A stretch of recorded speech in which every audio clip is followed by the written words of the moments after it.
What's good, y'all? It's your boy Sean P, the Bluff guy. Hey! And we are back with another reaction. In today's video, we will be reacting to is a video from B.D.A. Law, Brago D. Ace. MIHAWK joins BUGGY. 10 major things you probably missed. 1053 spoilers. Okay, so this video I chose pretty much another chapter 1053 video, right? Reaction or analyst, I guess, reaction, whatever you want to call this video B.D.A did. But I guess he's more focusing on, I guess there's 10 things we've missed. I don't know. I don't know if I've missed all 10 of these things. I don't know if you guys missed all 10 of these things, but obviously there's 10 things that people miss, right? Or most people probably miss most of them. I don't know.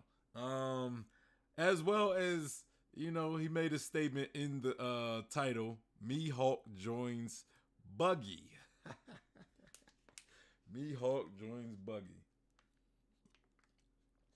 Why do I laugh at that, right? Why do I laugh at that? Well, I think it was, I want to say, I think it was yesterday's stream or the stream before yesterday, the chapter reaction stream we did on Sunday. I think somebody brought up the idea of the other warlords. Maybe this was in the Discord. I don't know. I don't remember when this was, but I remember somebody bringing up this idea that the other warlords have possibly joined Buggy, right? Like they're part of his crew, I guess. I don't know, And judging off of the title of this video, in the thumbnail, if you've seen it, that's kind of the implications. It's implying that Buggy and if you see the thumbnail on his page, you'll see it's both Buggy and MIHAWK behind, MIHAWK and Boa Hancock, both behind Buggy, right?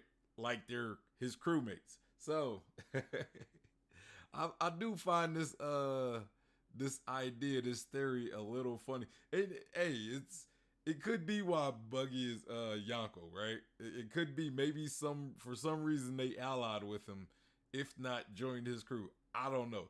It's not something I can fully believe, but it's possible, right? It's possible. I don't know how Oda writes that, right? Like, how do Oda write MIHAWK deciding to join Buggy of all characters? Like, he could join Shanks. If he let's say if he needed to join someone, right? He could join Shanks, which he has a established relationship with already. I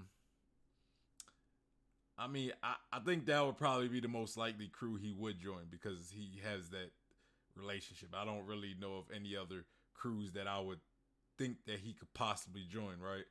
And then you got Boa, right? Boa. I would think Boa would probably reach out to Luffy before she tried to join Buggy, like maybe get the help of the Straw Hats or something. I don't know. Instead of joining Buggy's crew, I would think she would rather join Luffy's crew.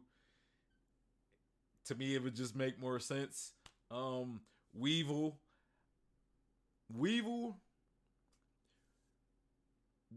a complex character, right? Weevil's a little different. I think Buggy could potentially like manipulate Weevil. Like I think Weevil is just like a very impressionable character, someone who is capable of being manipulated under the right circumstances. Especially if you could win his mother over, I think she pretty much can manipulate him, and you can manipulate him through his mom. Unless let's say he eventually betrays his mom, and then Weevil is a type of character that seems like he needs somebody to kind of lead him. You know what I'm saying? Like he needs guidance. He's not somebody who I don't really see making decisions for him. Kind of like Majin Buu from Dragon Ball Z. Like Majin Buu always kind of had somebody to lead him. First it was Babidi, right? And then he eventually betrays Babidi.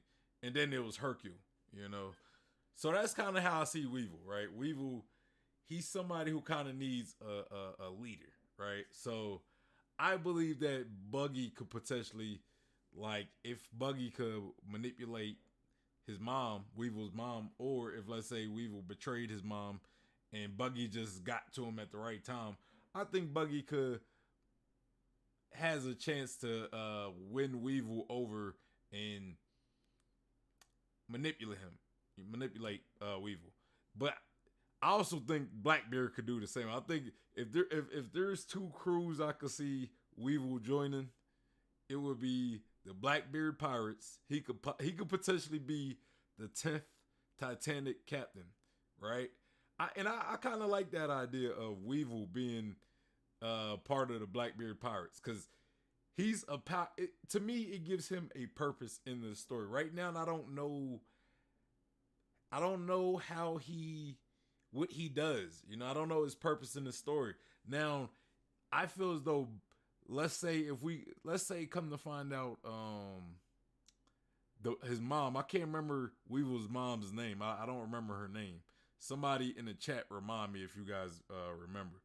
But let's say she was part of the Rock's Pirates at one point. You know, I think it's possible. You know, but let's just say she was part of the Rock's Pirates. And I also have a theory that Blackbeard has multiple personalities, right?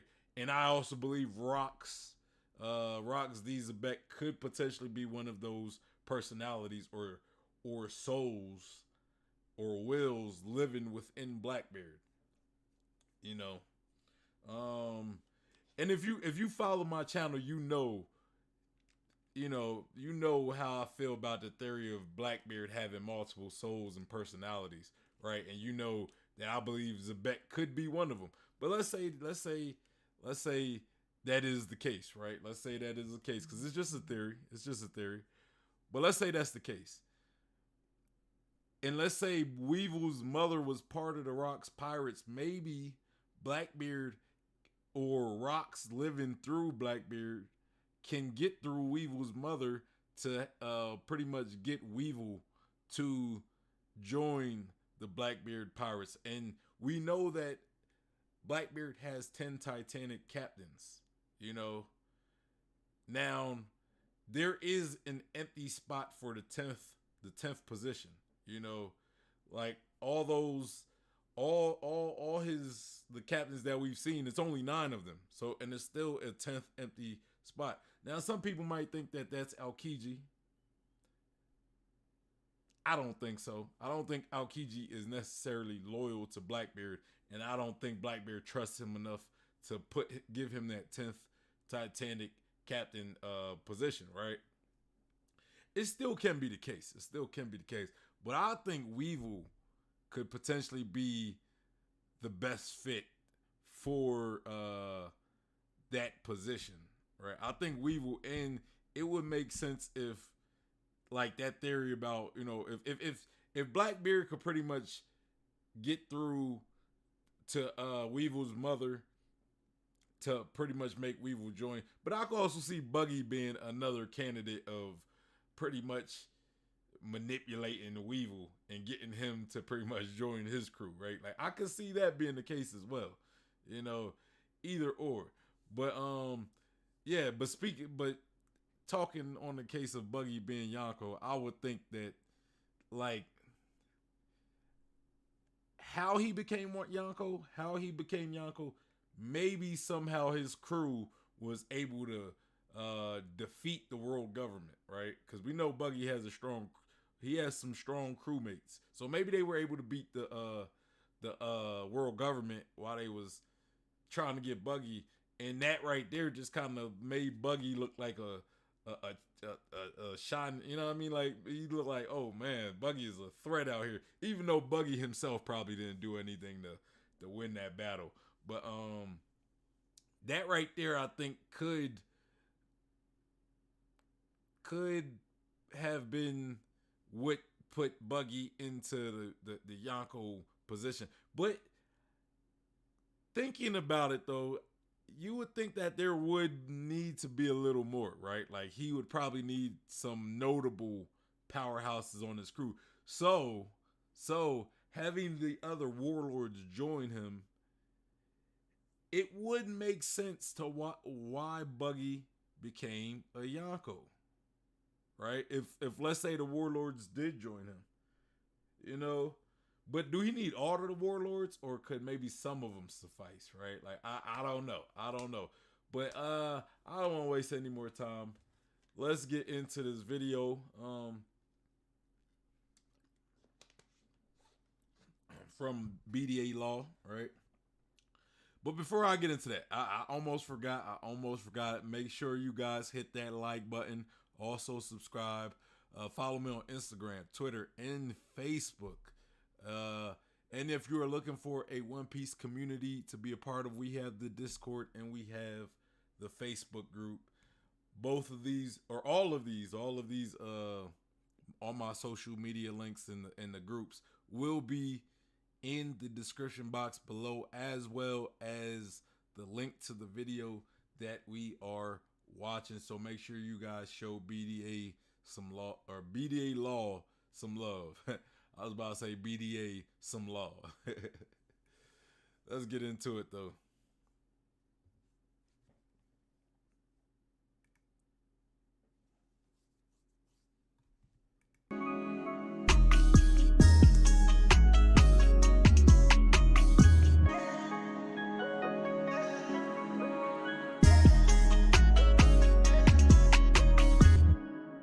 With One Piece going on break for an entire month, I know, sad times, and 1053 just being absolutely explosive, I think we missed a lot of things. Major things, major setups, major speculation, major theory crafting. And so in this video, I am going to propose 10 major things that we should probably think about. Now, let's play a game. If none of these things speak to you, you're like, oh my gosh, Braga, why are you bringing that up? That doesn't matter. Then you don't have to like or subscribe. But if something that I mentioned intrigues you, even a little bit, you gotta like and you gotta subscribe.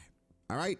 Deal? Cool. Anyway, we're not going to waste any more time. The first thing I want to talk about is how Luffy is morphing into Gold Roger. Now, you're like, what the hell are you talking about, Braco? Well, first thing, at the beginning of the chapter, we see the Gorosei, and they're talking about a photo. And the photo they're referencing is Monkey D. Luffy's photo. But they also said, we told you to remove the D. Now, this was misconstrued a bit, even by myself, thinking there could be another person they're talking about.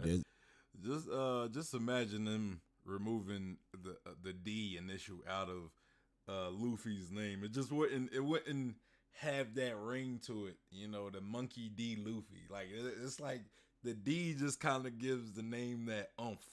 Monkey D. Luffy. just imagine calling the Monkey Luffy. Now his name just needs a, like, there's some characters I believe their names make sense without the D. You know, like Trafalgar, I can't even say his name, like Law, you know, like you could not say the D. It sounds Trafalgar Law, you know, Trafalgar Law, you know, Trafalgar D Law, you know, it still makes sense. But Monkey Luffy, it's like, it just feels, when you say it, it feels like something is missing, you know, it feel like something is missing. So yeah, you gotta keep the D in the name. I'm sorry, it's just aesthetically doesn't sound as good. Let's continue. There's another D that exists that they don't want us to know about. No, the person they're talking about is Luffy, because they mentioned the photo, then they mentioned the printer, then they mentioned the D, then they mentioned Grenica, who is the person that took the picture, CP0. Then also for continuity purposes, Big News mentions a mystifying appearance. They're 100% talking about Luffy, but in this context, they're trying to remove the D from Luffy's name. Now for Gold Roger, he mentioned the same thing. His name was Gold D. Roger, but they only... And to add to it, it couldn't have been Law either, because Law's name didn't have a D when we seen the bounty posters, you know, and we don't even know if it's common, like we don't know if how many people know the D initial, like Law is a D, right? Like we don't know that. So, you know, of course, like I don't think that was one thing I questioned. Like I think when I read that panel, I think I just automatically assumed they were talking about Monkey D. Luffy. So I never really paid attention to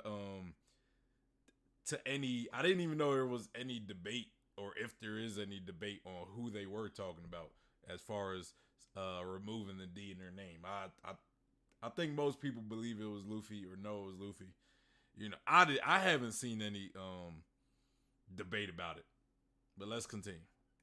Call them Gold Roger. In some way, they retracted the D. Why is this significant? Why does this matter? Well, one, this exposes just how stupid the Gorosei can be, because if the D is going to be retracted at any point, then why even have it on bounties? Even if they have a D in their name, don't put it on the bounty. That's simple. But I find it really intriguing that Oda is using this moment to show that Luffy has come such a long way that the world government, the Gorosei, they're starting to treat him like how they did Gold D. Roger. It is fascinating. Next one, number 2, Sabo could be in some real trouble. For you guys who missed it, Sabo is actually in the chapter, not physically moving around or talking or nothing. He's on the side of a building. Now, there are 3 possibilities. 1, this is the town of the revolutionaries, because we see the flag, and so this is just homage to Sabo. Much ado about nothing, maybe. Secondly, Sabo is missing. They're trying to locate Sabo, and so they're putting up posters all around saying, hey, if you see this guy, contact us. 3, this is an execution announcement. The world government has announced a public execution of Sabo, and that's why he's plastered all over, maybe to bait Monkey D. Luffy,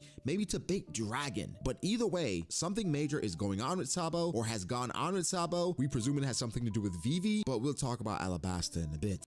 Yeah, so this was one of those things that I almost missed in the chapter, but thanks to, my wonderful subscribers in the channel, thanks to them, they pointed it out like, hey, look at that page, right? And I looked at it, and at first I couldn't tell. Like, even when they was pointing it out to me, I couldn't tell because it just looked like a bunch of scratch. But eventually they kind of, they kind of pointed it out enough to where I was able to make out Sanji on that little screen. So I didn't miss it, and obviously, this is one of them things that we've been trying to speculate for the longest. I don't think this chapter gave us anything new about Sanji other than his face being plastered on like a TV screen in one of the panels. Like, it didn't really give us anything new, to really build any previous speculations that we kind of already have on Sabo, so yeah, I don't really know what, like, I get that it's easily missed that Sabo was in the chapter, but I don't think it was anything relevant to, or anything progressive to Sabo's current situation. It didn't give us anything new.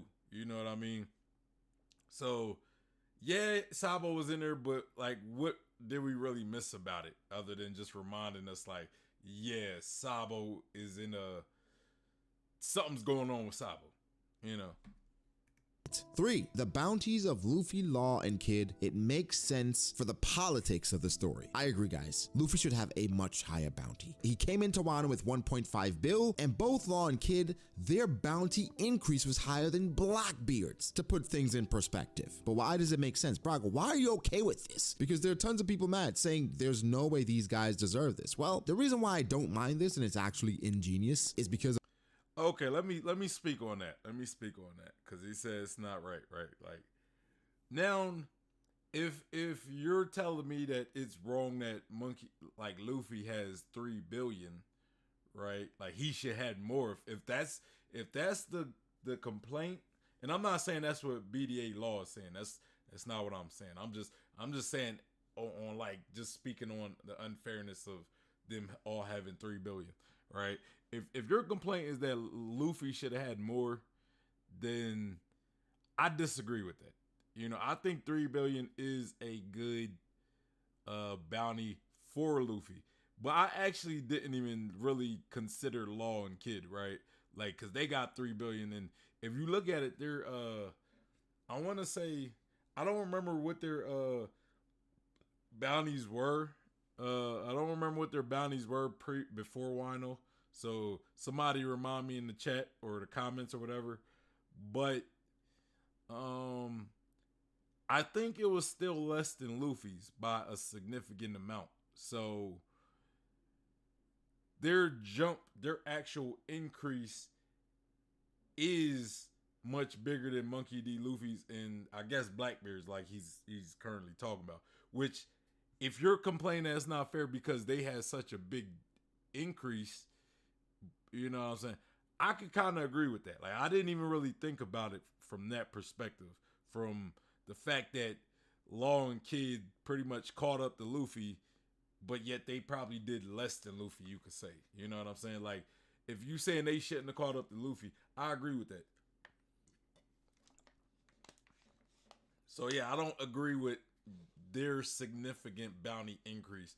Like, but speaking to what Threevil said, right? What Threevil said yesterday, what he said in the reaction video that we did yesterday, he pretty much said like, or his I guess reasoning behind why they could have each got $3 billion apiece was the fact that maybe the world government did take these two Yonko, right?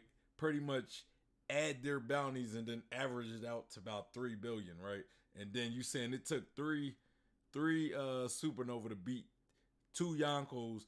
It pretty much took these three guys beat these two characters that are worth 9 billion. So we're going to pretty much take the Yonkos bounties and split them up into three or three apiece per Luffy, Law, and Kid. Like, if that's the reasoning why they got 3 billion apiece, then I guess it could make sense. But yeah, the fact that Kid and Law had such a significant bounty increase compared to Luffy, yes, I could see why someone would disagree with that. And I kind of disagree with that as well.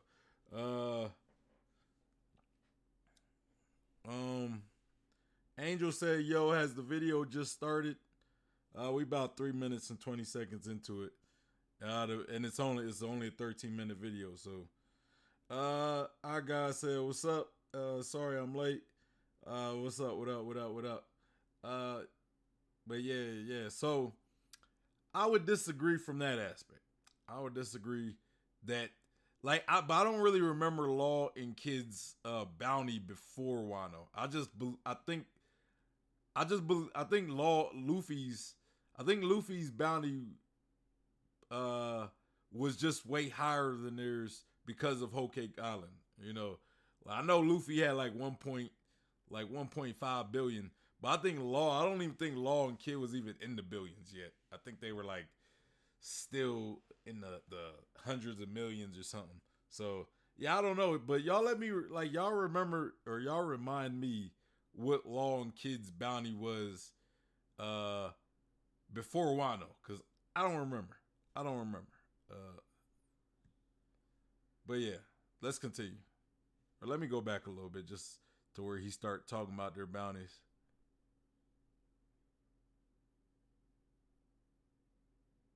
I got said Kid had bounty higher than Law and Luffy. Well, what was it? What was Kid's bounty? Because I don't remember it being higher than Luffy's. Maybe Law's, but not Luffy's. Because Luffy's was 1 point. So you're telling me Kid's bounty was higher than 1.5 billion? Because I don't remember Kid's bounty being higher than 1.5 billion.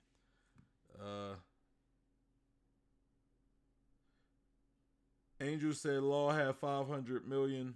We don't know about Kid. The last bounty I heard about Kids was like 500 million. You know, and at that point he had the highest bounty of the Supernova, but that was because he was going around causing like a lot of chaos and like, you know, I think he was killing people, him and Killer. So, but that was like the last bounty I heard of Kid, and that was like pre-time skip. So I don't remember how much it. Matter of fact, let's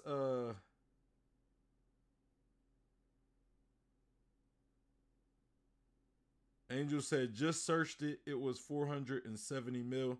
That was Kid's bounty or Law's bounty.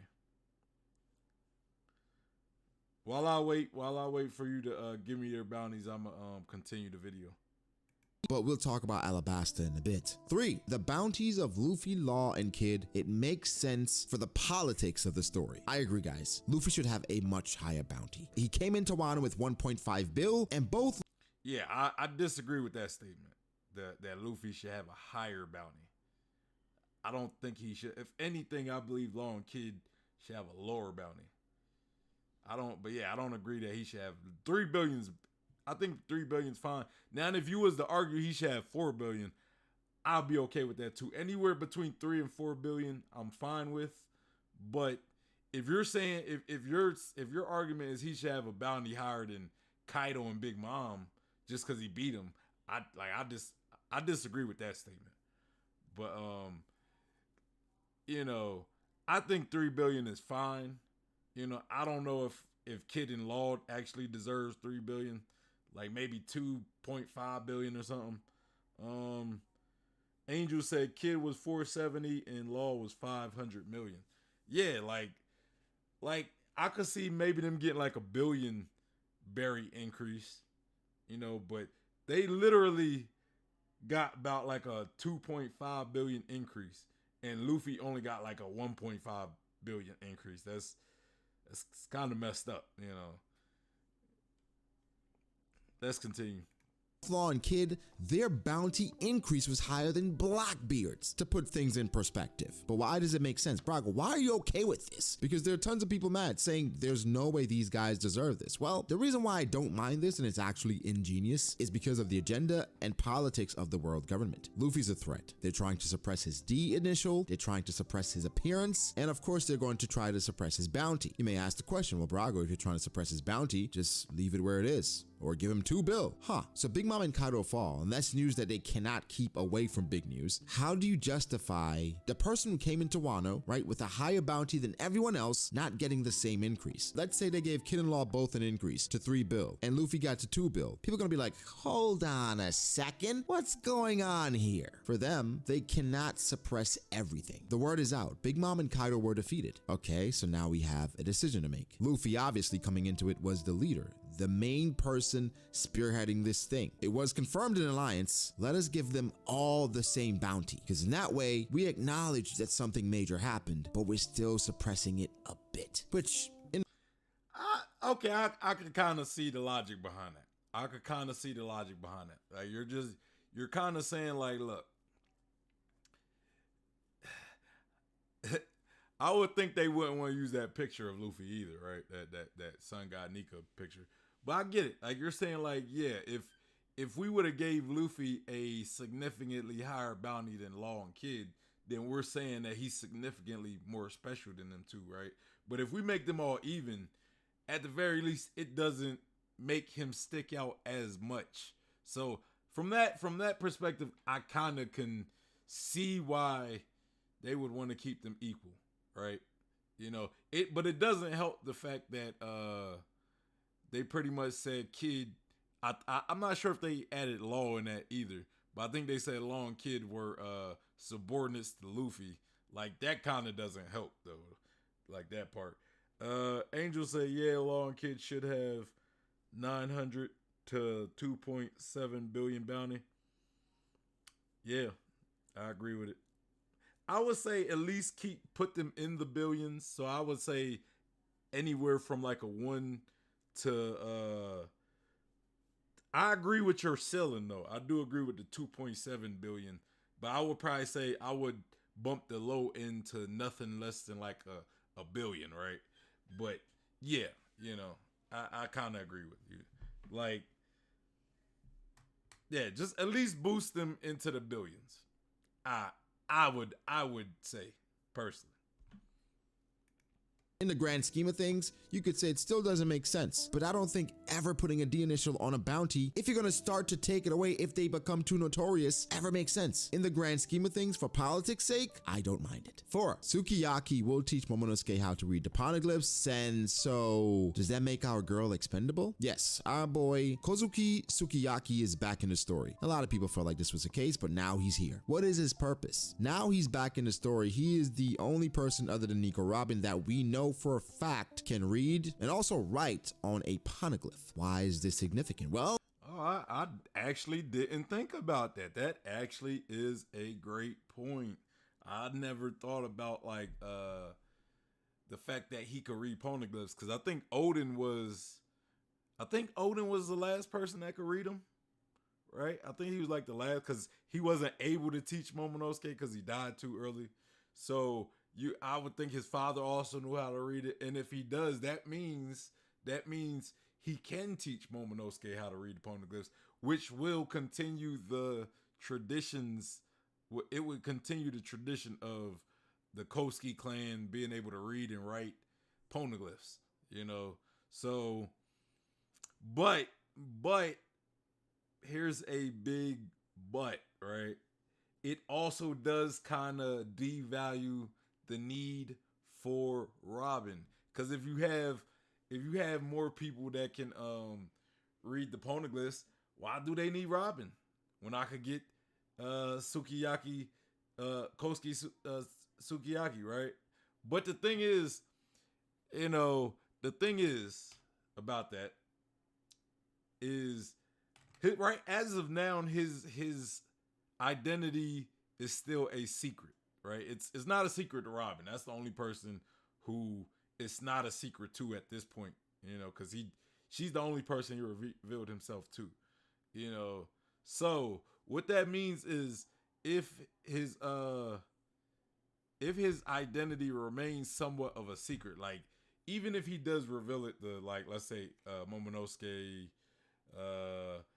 the retainers, all these people, even if he still does, long as they keep the secret, long as they keep his existence somewhat of a secret, that means people won't, people. Robin was still, as far as this people in the story is concerned, Robin is still the only person who knows how to read the poneglyphs that's alive, right? Because Sukiyaki's is presumed to be dead, and even if people in Wano do start learning his existence, long as that information does not leak outside of Wano, right? Long as it doesn't leak outside of Wano, the outside world would not know about him being, more people being alive that could read the poneglyphs, right? So I don't think him still being alive necessarily devalues Robin, long as people don't know that he's alive and he's capable of reading the poneglyphs. Like, and when I say long as people don't know, I mean the people who it actually is relevant to. You know what I'm saying? The citizens of Wano could know, but long as they're not outside of Wano telling other people, and other people, like Blackbeard picks up wind of it, and other characters who are trying to find the One Piece picks up wind of it. I think people will be fine. I think Robin would still be the only person looked at, even though that's kind of bad for Robin though, because she'll always be a target. So it's positive and negatives, Angel said, I don't know. It all depends on how the future, because as of last chapter, he doesn't plan on telling people his identity. Plus, doesn't Momo know everything except for what the One Piece is?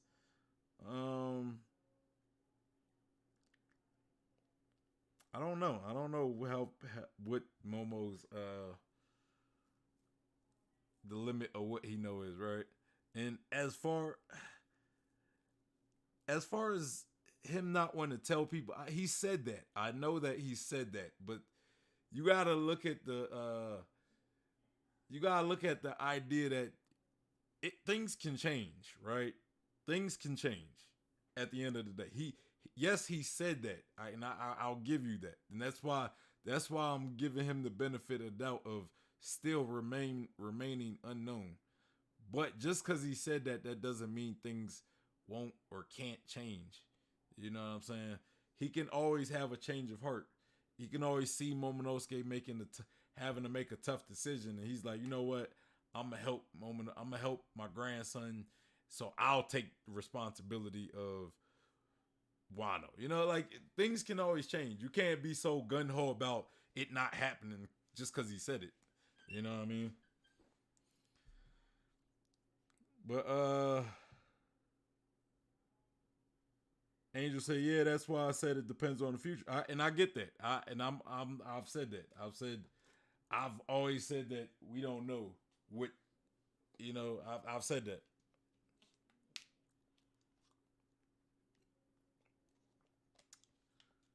Yeah, it depends on the decision. We don't know. We're just talking about if it happens this way. Let's continue.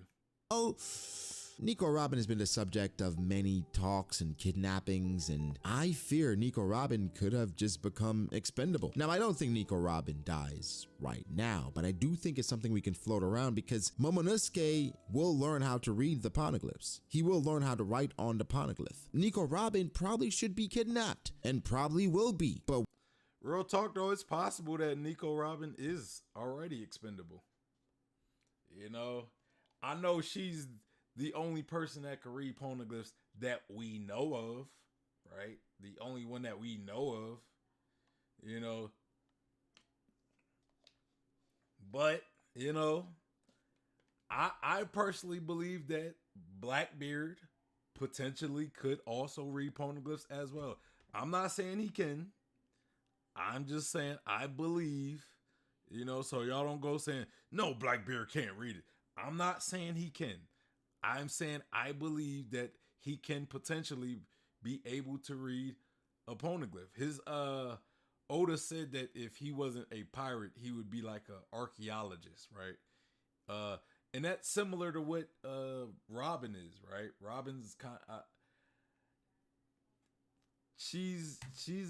I want to say was an archaeologist as well, but Blackbeard is similar to Robin, right? He's big on he's big on finding like studying history or he studying devil fruit. So we know he's smart, right? But like we know Blackbeard is smart, and he has gotten as far as he's gotten, and he's just as big of a candidate to finding the One Piece as Luffy. Maybe he doesn't need Robin. Maybe he can read it himself. Maybe this is kind of going back to my theory that Zebek is Zebek's soul or personality or whatever you want to say lives within Blackbeard. Maybe Zebek knew how to read poneglyphs. And if he knew how to read poneglyphs, maybe and if he's living within Blackbeard and he knows how to read poneglyphs, then maybe Blackbeard has all the tools he needs to be able to read poneglyphs. So I think Blackbeard is capable of being able to read poneglyphs. We know that Big Mom was banking on Puddin awakening her third eye to be able to read poneglyphs. So maybe if you're a member of the Third Eye tribe, maybe you have the potential to read poneglyphs as well. And if there's more three-eyed people, maybe some of them awaken their abilities and can read poneglyphs. I don't know. But as far as we know, Robin is the only person that can. So we just kind of got to go with that as the fact, right?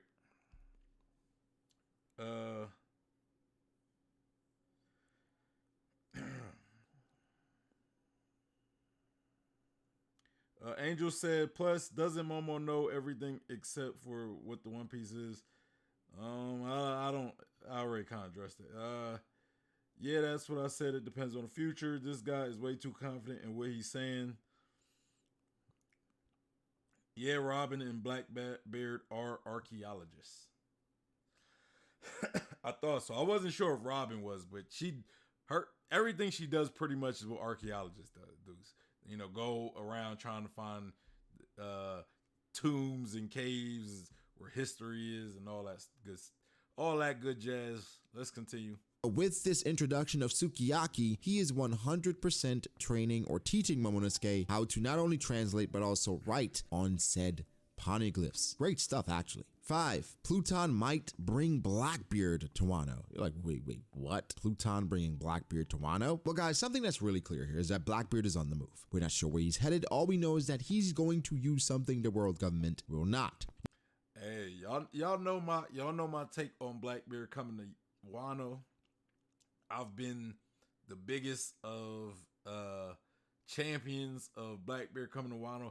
I don't think he's coming at this point, but knowing that Pluton is in Wano, maybe I got. Hey, like I wouldn't be against it. That's all I'm saying. I don't believe Blackbeard's coming to Wano at this point. I think it's kind of late. I think we're literally about to leave Wano in a few chapters. So I wouldn't be against it if he does. And maybe if Kaido comes back and he wants to take, you know what I'm saying? Like if Kaido like look, y'all haven't killed me yet, so I'm back, whatever. And then he wants to take Kaido's devil fruit. Maybe Morty will have some part to play with. I'm not against Blackbeard coming to Wano, but I don't know if I believe that this late in the game, oh, in the Wano arc. But again, if it still happens, I'd still be okay with it. I'd still be okay with it because at least my theory of Blackbeard coming to Wano would still be right. I'm not gonna get my hopes up and say he's coming to Wano. I'm just saying it'd be nice if he does. I'm just not gonna get my hopes up either.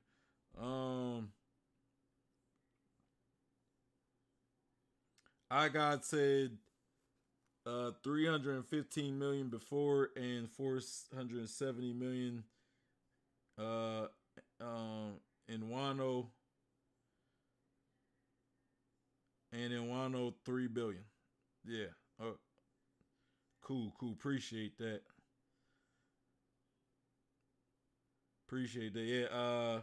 Yeah. Angel told me about the 470, but yeah, I didn't know about the 315 million. I didn't remember what the bounty was before the 470 million. But yeah, and clearly we know the 3 billion belly one. Angel said it's been 3 to 4 weeks in One Piece world since he announced he was after something, so maybe he just got here. True. Again, bro, if Blackbeard comes to Wano, I'm not mad at it. I'm just not. That's just not one of the hills that I'm like sitting here still dying on. Let's continue. Now, why we're jumping to Blackbeard going to Wano is for several reasons. The main reason is, well, something major happened in Alabasta. A major event, and a timeline of events seems to match up, which ties into Vivi, which ties into the Great Cleansing, which ties into Emu. And one could assume that everything, the major event, involves Sabo, Vivi, and the world government because they were trying to erase something, extinguish this light, and Vivi probably could have been that light. Remember, we don't know exactly who the two sovereigns are that the Sea Kings talked about. Vivi could be one of these sovereigns. And so therefore the light that was extinguished or was planned to be extinguished could have been Vivi, but Sabo took her away and then Blackbeard made his move. Now, the only issue is how Blackbeard would translate the poneglyphs. How would he know once he went to Alabasta what the poneglyphs are saying as far as the ancient weapons being in Wano? But Blackbeard has a way to know things. How did he know to eat this devil fruit?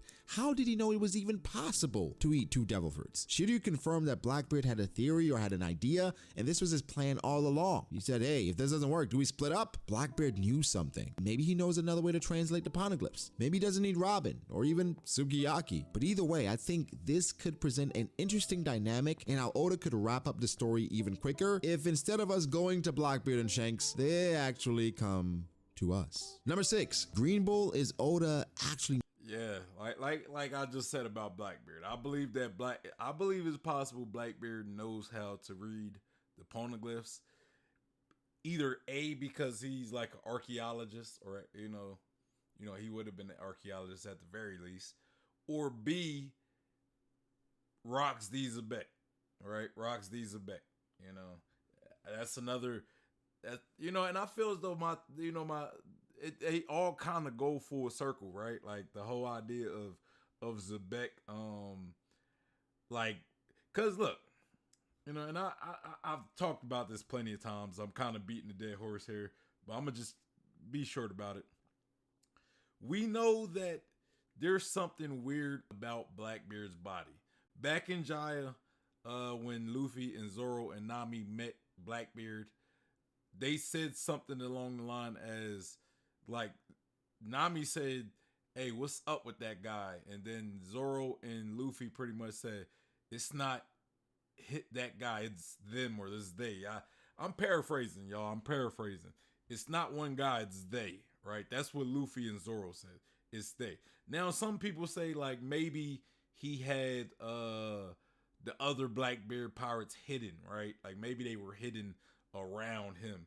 Maybe he used his devil fruit ability to hide his crew and they're like right with him, right? That could be what they talking about. That's true. That could be what I'm talking about, and I'm not going to deny that could have been the case because I know somebody's going to bring that up, right? But it could also be a case of Blackbeard having multiple souls / personalities, because a lot of people don't like the idea of saying multiple souls possessing one body or whatever in One Piece, right? So and why do I think that's more likely the case? We know that his body is weird, right? We know that we seen Luffy and Zoro say that about Blackbeard, and we know that his body is weird. He's able to eat multiple devil fruits. He doesn't sleep. You know, in at least the multiple souls / personalities theory, it explains him not sleeping because there's always somebody awake in his body. You know, one of the people living in his body are always awake. So that explains a lot of stuff, right? And it can also explain why Blackbeard knows so much and he's always so ahead of the game, especially if one of them souls is Zebek, Rock Z Zebek, a man who probably almost succeeded at becoming the king of the world, right? Roger's greatest enemy. I mean, if you got a guy like that living within you, I would think that you would be ahead of the game in many aspects. Like you would know more than most people, and you know you'll be privy to a lot of things. But that's just my speculation.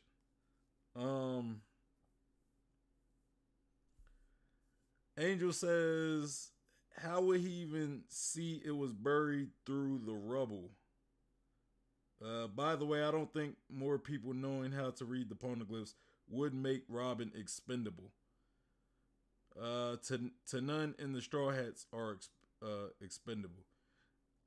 Well, when we say expendable, right? Like if more people know, yeah, you're right. She wouldn't be expendable, right? Because she would still be pretty valuable, you know. But the more people know, right? The more people that read the poneglyph that exists, the less need people have for her. So let's say I'm an enemy of the Straw Hats and I catch Robin, right? Let's say I caught Robin. I wouldn't kill her because it's like, bro, she knows the poneglyphs. But let's say she's resisting and I find out that somebody else knows how to read the poneglyphs. That'd be more willing, that'd be more cooperative. I'll be more willing to kill Robin. You know what I'm saying? And that's where she becomes more expendable. She's not expendable to the Straw Hats, yeah. But to other people, the only thing that will keep her alive is the fact that she knows how to read the poneglyphs. Like, let's say she gets captured by Blackbeard. The only thing, or anybody else, the only thing keeping her alive is her knowing how to read the poneglyphs. Now, if they come find out that there's another way to find a better way than using Robin to read the poneglyphs, they'll be more willing to kill her. Which is what we mean by making her expendable. And then he said, it's like me saying the fact there are more cooks, it would make Sanji useless. That's not the same. That's not the same. Like, if I was looking for a cook, right, and I find Sanji, he would be very useful to me. Yes, that's true. But if there's more cooks out there, I don't necessarily need him as much as if he's the only cook. You know what I'm saying? He's the only cook that exists. I would need him if there's just because he can cook though, and if there's more cooks out there, I could find a different cook. I don't need you. You know what I'm saying? That doesn't mean that you're useless. It just means I don't need you because there's other cooks out there I could use. That's ultimately what expendable mean. Nobody's saying they're useless. Being useless and expendable aren't necessarily exclusive. You know what I'm saying? You could be useful and still expendable. you know. But yeah, nobody's saying she's useless because she'll still be useful to somebody. But you know, it's like if there's only if you let's say you live in a city, right? There's only one cable company, right? So if you want cable, you can only go to them. You can't like not go to them if you don't have a choice but to use them if you want cable, right? But if there's other cable companies in your city, you don't have to go to that one cable company. They're expendable. You be like, you know what? I don't want you. I don't need you. I'll use this other cable company. You know. Let's continue.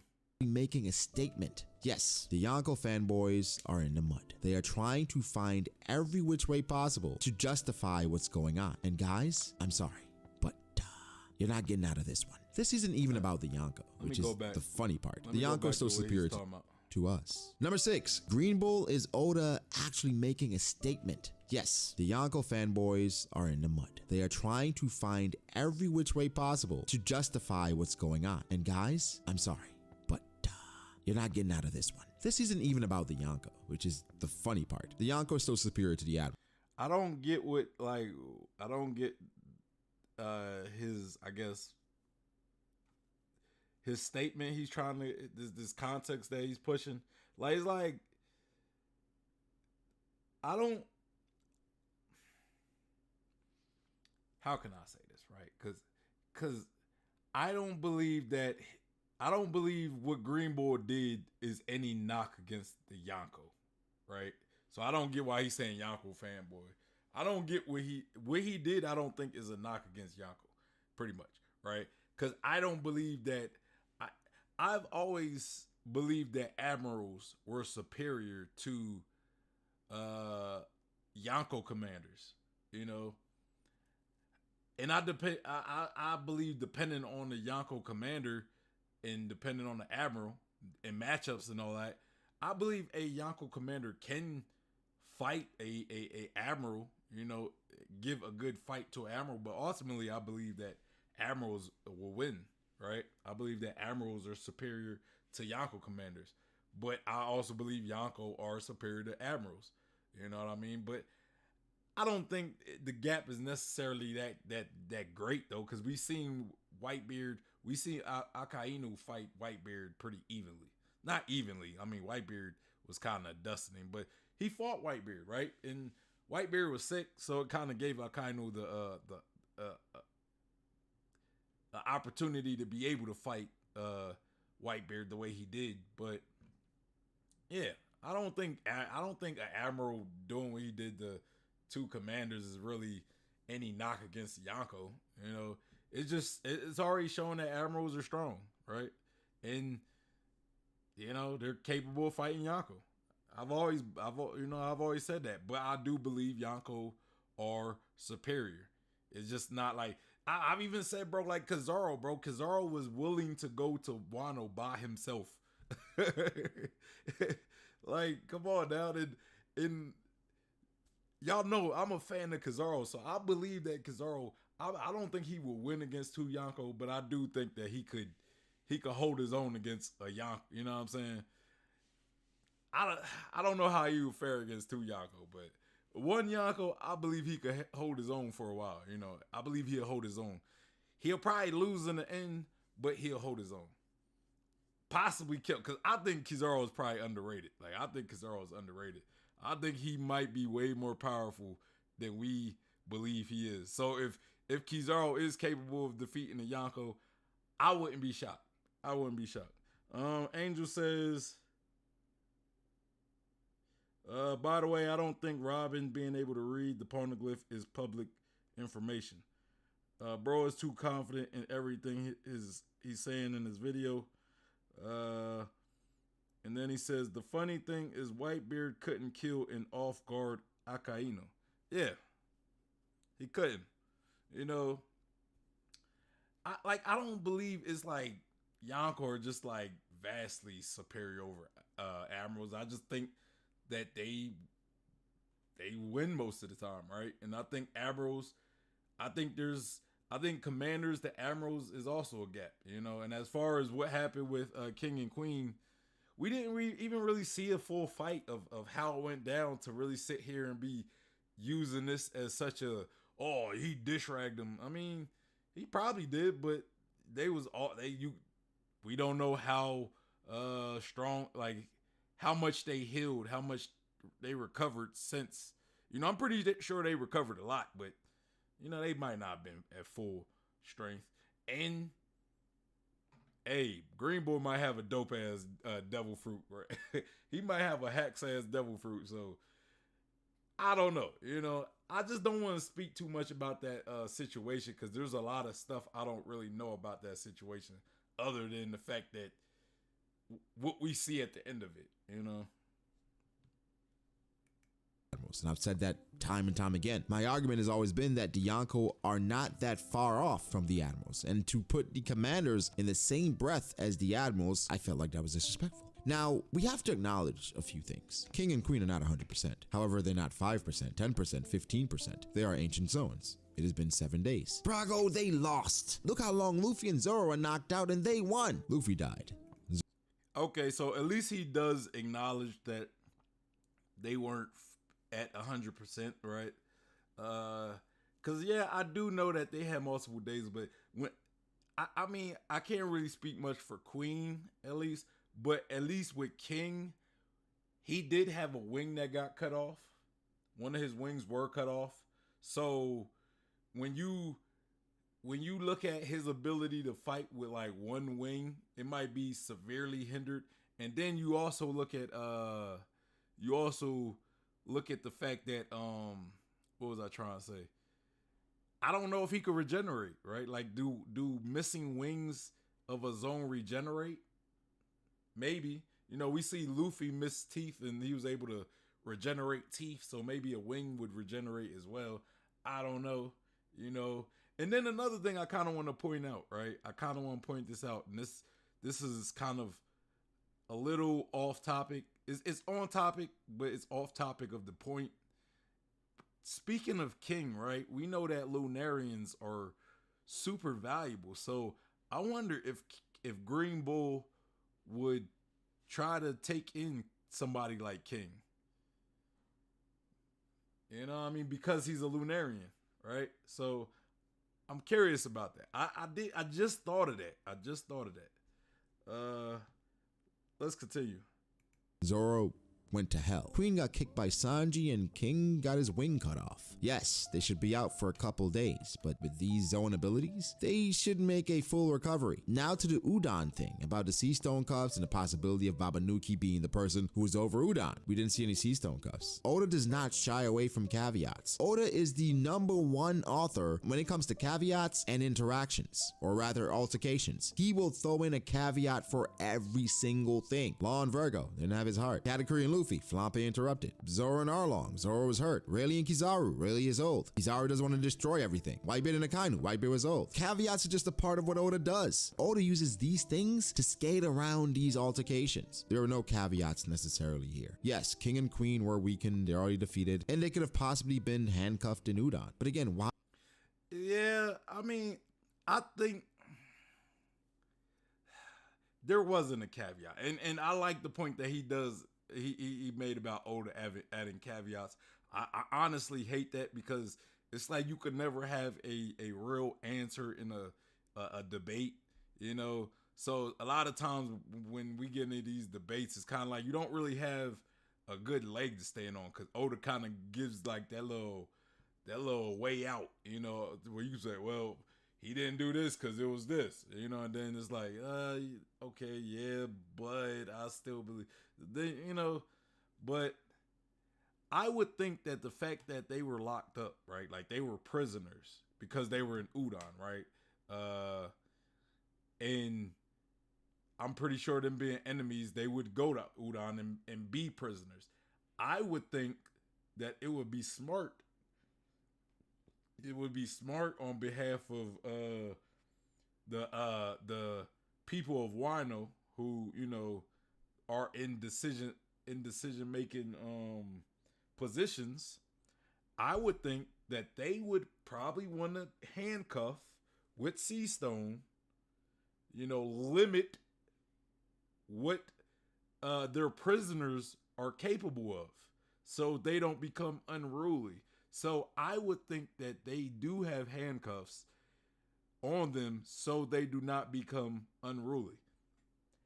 I would think that would just be logical, because if you just put King and Queen in Udon and they have no restrictions, I would think that they would probably run wild and eventually escape Udon and cause chaos in Wano. I would think that. Maybe I'm just using my brain a little too much. I don't know, but I'm just saying. So I would think they had cuffs on. Me personally. Angel said, all I gotta say is Whitebeard died with a bunch of holes, with Akainu was just bleeding. I mean, yeah, but Whitebeard was also going through the ringer, right? He did pretty much fight a lot of people. He fought like each of the admirals. So I mean, he didn't. It's not like Akainu was the only person Whitebeard fought, so we got to give him a little grace on top of the fact that he died. But yeah, I agree. Let's continue. Why would Oda not show the cuffs? And then why would Green Bull be telling them to settle down if they had cuffs on? And then also, why would they challenge an admiral if they had cuffs on? The lengths we're jumping to? You know what? Let me try what you guys do. Let me get on my pogo stick. This is Queen's territory. Queen is a master inventor. How do we know Queen has not already taken over Udon and already gotten out of these cuffs? Because he had a key hidden somewhere, a key inside of his body for this specific thing. And again, these are the former prisoner minds, not current. We have no idea what was going on over there. However, the conclusion is Green Bull is trash. He's beating on people who have Sea Stone cuffs on, even though we don't see any, which is not my argument, which you guys could be correct. Even if they have Sea Stone cuffs on, Oda is making a statement, not only about just Green Bull and admirals being stronger than commanders, the average commander, but also Green Bull's personality and his character. I don't think it's either or, I think it's both. And honestly, I think people are going too far, maybe myself, with Green Bull and his strength, but come on, you guys have to understand just what the admirals have gone through. But I do think it's a statement about his character, and also admirals are pretty strong. So yes, you guys could be correct about they could have cuffs on, but I could be correct that they already took over Udon, because that's Queen's territory. He's a master inventor. Queen could literally split his body apart. Even if he has Sea Stone cuffs on, that could hold a cyborg? Interesting. Oda's making a statement with his character. Next, number 7. Kid, Luffy, and Law will forever be tethered, but this Kid versus Luffy thing is a gag. The supernova and their growth and their ascension and them essentially being at the same bounty after all that's transpired is just poetic. From the auction house to where we are now, we saw those three not only talking about meeting in a new world, but to meet in Wano and to be the 3 people to take down 2 Yonko. Fantastic. I think even towards the final war, Kid and Law will be, albeit reluctantly, fighting side by side with Luffy against the world government. Again, Kid challenging Luffy, 100% a meme at this point, but either way, it's gonna be fun to see for time to come. Number 8, Shanks' plan is in full motion. The new film that's coming up, I think, is gonna reveal. Hey, Kid just need to bow down to the throne. That's all. Kid just need to bow down to the throne of Luffy and just accept it, man. Kiss the ring, bro. Kiss the ring. Oda already kind of hold you out. I'm sorry. Oda kind of hold Kid out, so I'm just saying. Angel says, yeah, but with each interaction he had with Akainu will leave him with a hole. Yeah, I mean, I'm just saying, Whitebeard kind of, he was dying though. He was having like heart attacks in the middle of the fight, so it wasn't all on Akainu. That's all I'm saying. But Akainu, I do believe the admirals are capable of fighting Yonko.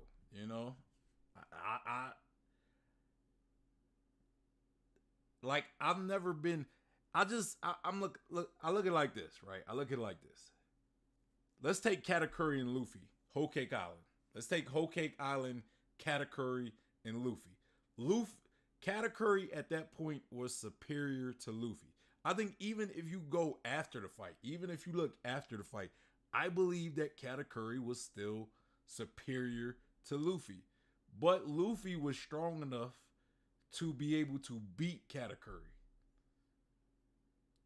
He wasn't superior to Katakuri, but he was at least capable of beating Katakuri. Now there's things that happen. I get that, and I'm not taking that away from it. You know what I'm saying? But in addition, Luffy was still capable of doing it. It just, yes, it took some other variables as well, but at the end of the day, Luffy still won that fight. You know, it is what it is. So, you know, it was some variables behind it. So, you know, but that's why you would still say Katakuri is superior to Luffy. You know, because it's not like Luffy could just. It takes for variables and certain things to happen in order for Luffy to win. You know, but Luffy was still at a level where he had the tools to be able to beat Katakuri. It's just he also needed a little help. You know what I mean? So with Akainu and Whitebeard, or maybe not that specific situation. I don't want to use that situation. But with Yonko and Admirals, I think Admirals are capable of beating Yonko, but I believe for the most part, in most circumstances, Yonko will win out in fights against Admirals. You know what I'm saying? In most situations. But given a situation, given variables added, or maybe if the Yonko's not you know, maybe they're kind of at like handicapped in some type of way, I do believe that Admirals could beat Yonkos. You know, it just, a lot of times it just takes a certain variable. You know what I'm saying? It might be a matchup variable. It might be a environmental variable. Like, let's say if Akainu fought Shanks in a volcano, right? The environment might play towards Akainu's advantage to where he could actually beat Shanks, and he actually does beat Shanks. But in any normal encounter, Shanks will probably win most of the time. I'm just kind of throwing a situation out there, though. That's I'm not saying Akainu couldn't beat Shanks, or I'm not saying that. I'm just throwing a situation.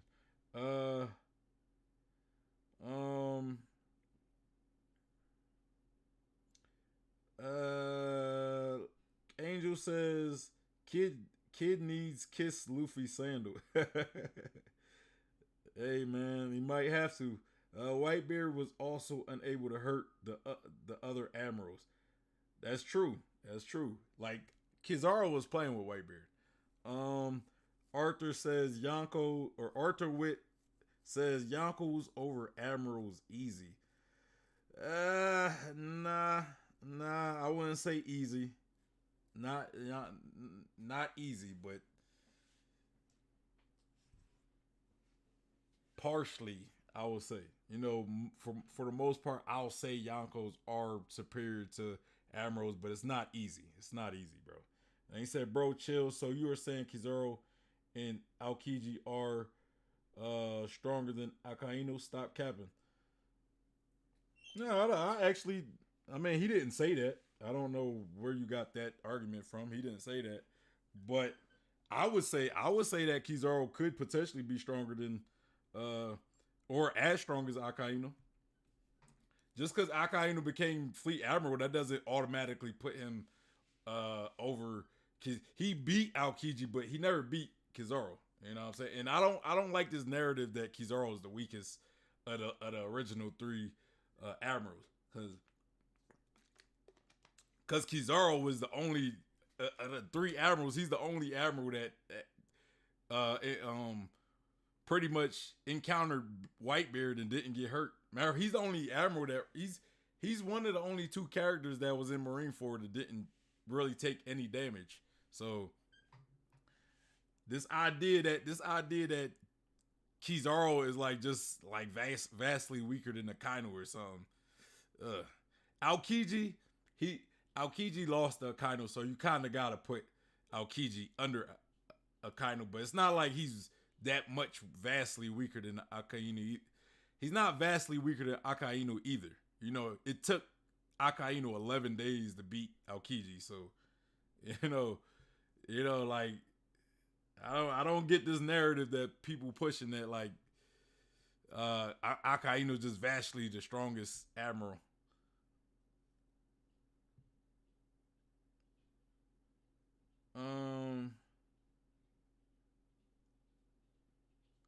And then Arthur said, obviously not easy, but they are just better.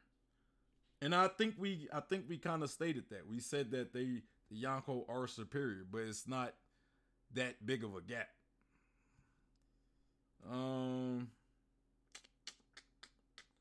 Angel said not stronger, just pointed out. Arthur said because he said he couldn't hurt them. Oh. Well, he didn't hurt Kizaru. I think he did kind of hurt Aokiji. I mean, he couldn't really touch Kizaru. Not saying he couldn't hurt Kizaru, he just couldn't touch him. And if you can't touch something, you really can't hurt it. It's like Flash. If you can't catch him, you can't inflict damage on him. And Angel said, in my opinion, the original three are relative to each other. I agree with that.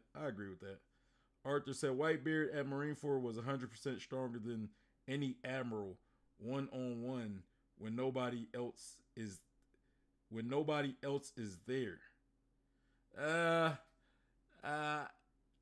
I would say if Whitebeard wasn't sick, if Whitebeard was 100%, I would probably agree with you. But I don't think a sick Whitebeard is like 100% stronger than everybody there, because he wasn't even 100%. You know. Let's continue. A lot about Shanks' motives and how he views the world. Shanks already said in the previews that the world isn't fair. And so are you the great equalizer, Shanks? Do you go around trying to make things balanced for not only the world, but for everyone else? Did you go to the world government to tell them about Buggy, to create an ecosystem in which you're connected to every Yonko except for Blackbeard? Because at this point, if Shanks allied with Luffy and allied with Buggy, that could pose a problem for the Blackbeard pirates, no? But I think this is 100% a part of his plan. I 100% believe now that Shanks went to the world government to talk to them about Buggy. I know in hindsight how hyped that moment was for it to be about. I don't know if I believe that. I don't know if I believe Shanks talking to the Gorosei about Buggy, but yeah. Could that be the case? Yeah, it's possible. You know, everything's possible, but I don't think that's the case. About Buggy could take away some of his luster, but either way, we love Buggy over here, okay? Number 9, speaking of Buggy, his major come up, I think, involves the Warlords. I mentioned Shanks, right? I think Shanks has a lot to do with it, but I think Buggy managed to monopolize the Warlords under his flag. Now, not all of them, but Buggy, the last time we saw him, he was trying to skedaddle out of where he was. What if Buggy somehow convinced these guys that, hey, I can get MIHAWK to work with me, under me even, I already have this grand fleet, and I can also get Weevil to work under me. I knew his pops a little bit. What if that was the case? What if this is the reason why Buggy is now a Yonko? MIHAWK and Weevil being under him? Insanity. Now, for the other warlord in Boa Hancock, I don't expect great things for her, but I don't know. There's a chance there. Either way, Buggy could legitimately have warlords working for him. And of course, they're obviously way stronger, but come on. Yeah, I just don't see MIHAWK working for Buggy. Like, I could actually see like Weevil working for Buggy. Boa, not so much. I mean, I guess if her situation was, she was in a tough situation and Buggy came around to save her, I guess. Which I would think it would be the opposite way around more so, like Boa saving Buggy more so, but because like I don't know how he would have happened, like how he would have done it in such a short time, like, you know, like because he would have had to go to all of them, all the warlords, and like and recruit them, unless they all came to him. It's like, I think that's one of them things that would have been, in order to recruit each warlord, even if he successfully did it, it would have took time. It would have took more than the amount of time we've been in Wano, at least, right? I would think that. Archer says, nah, he wasn't talking about Buggy. Yeah, I don't believe that either.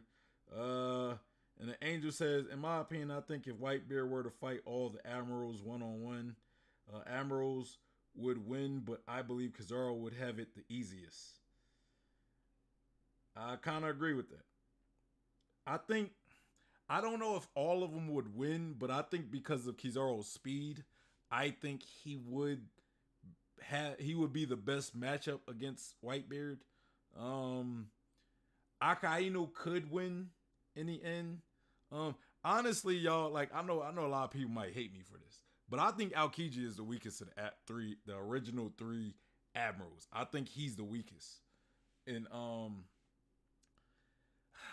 I know a lot of people not gonna like that, and I know there was a time where it was stated that he was the most skilled or the strongest or whatever, but he lost to Akainu. So at the very least, I gotta put Akainu over him. Kizaru, I think, is an X factor in this story because we've seen Akainu go all out. We somewhat seen Aokiji like really fight, but Kizaru, we haven't seen him go all out. We seen him fight Rayleigh, but I don't think that was him going all out. He was trying to get the Straw Hats. His goal wasn't to fight Rayleigh. He was trying to get past Rayleigh. Rayleigh was just stalling him, so he kind of just had to deal with Rayleigh at that moment. But I think Kizaru, like, we haven't really seen Kizaru like fully have like a drag out fight, right? We seen Akainu have a drag out fight with Whitebeard. We know that Aokiji had a drag out fight with Akainu. We still haven't gotten anything major from Kizaru just yet. So I think Oda has been waiting to showcase Kizaru. Like, I think Kizaru has really been hiding something. You know what I'm saying? So I think Kizaru is at the very least stronger than Aokiji, though. If he isn't stronger than Aokiji, if you want to say Akainu is the strongest admiral, I believe that Kizaru is still stronger than Aokiji at the very least.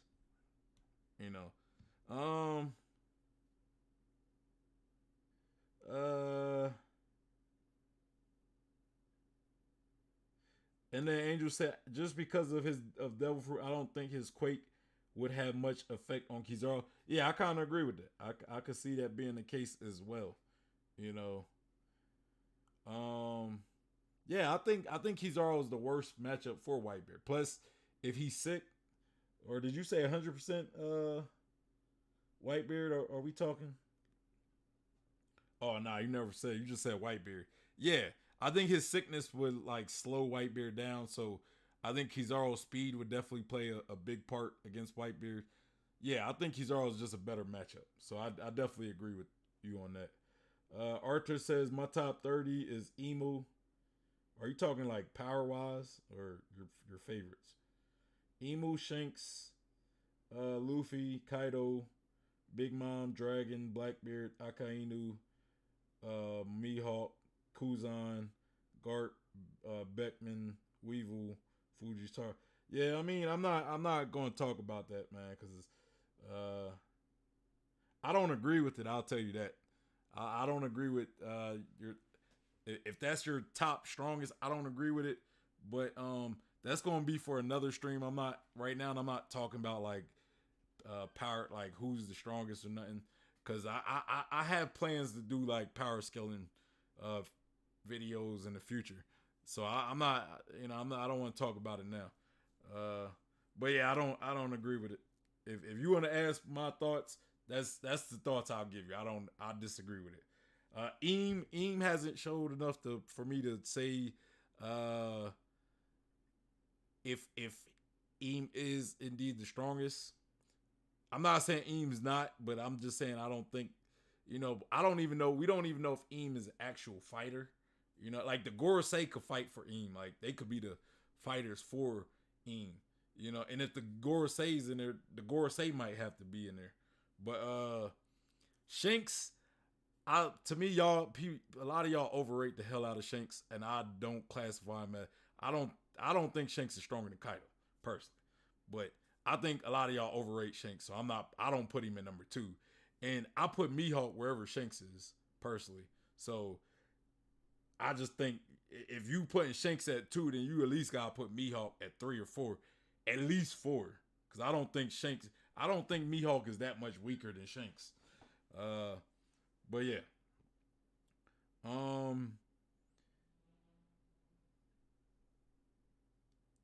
Yeah, but that's all I really kind of go on that because I'm saving any power scaling videos for another stream. Let's continue, or let's finish up this video. Man, is Buggy. Number 10. Now, the final thing, and number 10 may be a bit vague, but the world is a mess. Greenville saying that resonated with me. The world being a mess because of where we came off of. The last time we found out about the world government was making a major breakthrough. They were rounding up the warlords and they were about to roll out the brand new SSG. So where's the mess? Well, obviously the Reverie, Alabasta, and I think some other things happened probably with MIHAWK, but what else? Why are things a mess? I think some major ramifications happened due to Blackbeard. If Oda revealed that something happened to Aokiji, would not be surprised. But Vivi, Sabo, Blackbeard, Shanks, MIHAWK, Boa Hancock, the SSG, Kobe, Fujitora. Something really, really bad happened to the point that the world government, they are reeling. And so whenever we go back to the rest of the world, it is going to be nuts. But guys, those are my 10 major things from the chapter we should probably care about, okay? Leave your thoughts. What do you think about these 10 things? Do you have anything to add? And also, did I intrigue you at least a little bit? If I did, hey, remember to bet. You gotta like and subscribe, okay? But also follow me on Twitter at BRAGODACE. Follow me on Instagram at BRAGOD.ace. Thank you to my page. All right, man. I'm gonna give him a like.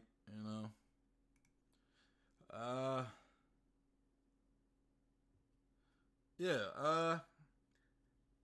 I mean, he made some good points. Of course, like I've watched Law's videos a lot, and I don't agree with a lot of stuff, a lot of his points, and like because Law is like I know B.D.A. Law is a Shanks fanboy. Like he likes Shanks, and he thinks he's always trying to find ways to put Shanks ahead of everybody else, and I'm like, I think you're reaching there, bro. I do believe that he does reach a lot, but he made some good points as far as some plot points that we need to keep our eyes on, right?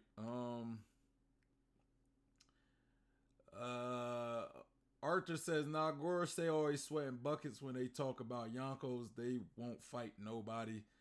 I think they sweat buckets, or they're usually panicking because they're leaders first. Like before they're fighters and everything, they're leaders. They lead the world government, right? So everything they do, all their decisions, everything that goes on in the world, it affects the government. It affects their decision making. So when you got Yonkos doing certain stuff that could be a detriment to what they try to achieve from the order that they try to maintain and everything, they would sweat buckets.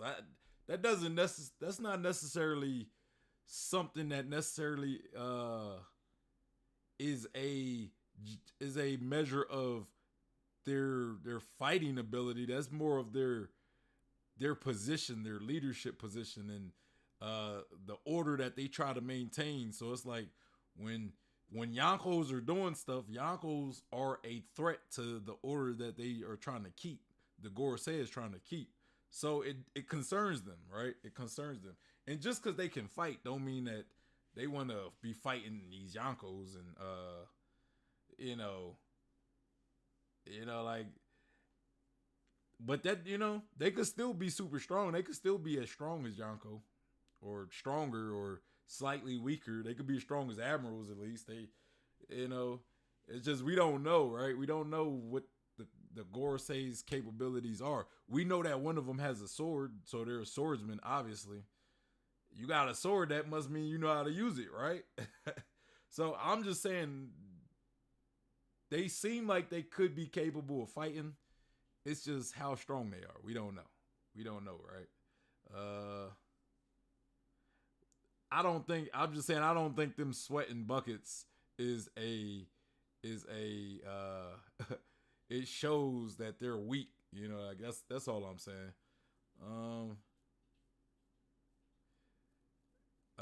Angel says, Archer, I never seen them sweat when talking about the Yonko.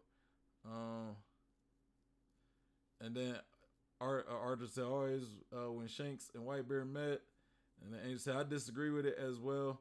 but who knows, might find out it's valid in the future. And then Arthur says, nah, Shanks, Big Mom, and Kaido are leaders too, but they are never like when you look at the Yonko, right? The Yonko are so powerful. And when I say powerful, I don't mean just in strength, in individual strength. I mean their influence on the world, right? The influence that they have on the world is so powerful, right? And you are a organization in charge of maintaining order within the world, right? At least the order that you established. And you hear that Yonko are out here meeting each other and possibly doing world of impactful things. That would probably scare you. You know what I'm saying? Whether they're about to go to war, like let's say two Yonko go to war, that can have a big impact on the world at large, right? Or if they ally with each other. You know what I'm saying? Same thing. You got two Yonko that join, they could be very dangerous to your organization. You know what I'm saying? So it would make sense if the Yonko or if the Gorosei do panic in situations such as this. You know, like that's all I'm saying. You know, Arthur said, nah, Shanks, Big Mom, and Kaido are leaders too, but they never sweat. Kaido was only sweating when about to lose again. But they're leaders, but they're not like Kaido's whole objective is to pretty much throw the world into anarchy. You know what I'm saying? So if people are doing stuff that creates that, what does he have to sweat for? The world government, they're in charge of maintaining, like the Gorosei, they're in charge of maintaining the order that they established, right? So when you have people doing things that can threaten that order, that's where they panic. Kaido isn't trying to maintain any type of order or anything. He just wants to fight. He wants to fight and kill and go to war. And so whatever. So anytime, you know, things like that happen, that's not making him sweat because it helps. You know, when he heard about Marineford, that excited him because he likes fighting, you know. Arthur says, what will the power scaling stream be about? I don't know yet. That's, I don't know. It'd be about power scaling. You pretty much said what it would be about. It'd be about power scaling. It would be either like a top 10, top 20. I don't know if I don't know if I'm gonna do like a top 10 or top 20 or if I'm gonna do like a tier list where I just put people in the tiers. I don't know yet. I don't know. It'll be one or the other, you know. Yeah, but and then Angel said, of course Kaido doesn't sweat, he wants to die. Yeah, you can't use Kaido as an example of somebody who's looking for war and death. That they're like the Gorosei and Kaido and Big Mom they're fighting for different things. You know, they have different goals and different objectives. You know what I'm saying? The Gorosei is trying to maintain they're trying to maintain their order, right? When you got pirates who are actively going against the established order, you know, it's like maintaining order is harder than trying to tear down the order. Well, I don't want to say that. Let me disregard that. But yeah, you got Gorosei trying to maintain order, and then you got pirates trying to tear down that order. There's no pressure on Kaido and Big Mom. You know, the pressure's on the world government. The pressure's on the Gorosei of maintaining the order. It's not on Kaido and Big Mom of tearing down that order. You know what I mean? Because if the Gorosei fails, that affects a lot of people. You know. Angel says, by the way, Big Mom was sweating when his devil fruit didn't work again against Jinbei. Don't make her weak. True. True. She was sweating. She was like, "Oh my, what?"